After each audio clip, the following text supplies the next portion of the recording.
Microvellum's a big part of how we pick up work.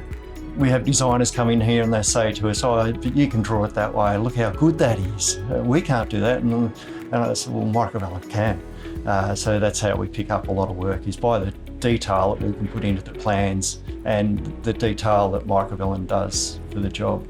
Client is like, wow, how'd you do that? They're quite impressed with our work. It's our secret, sort of. Don't really want to let it out that much, that it's actually quite easy to do on Microvellum. If you can draw it, you can do it. And that's our philosophy with Microvellum is, if you can draw it, it will do it. And the guys find it quite easy, the planning and so forth, the detailed plans you can get off Microvellum, you can detail anything.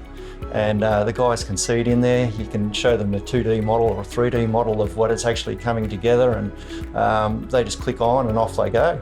It works really, really well.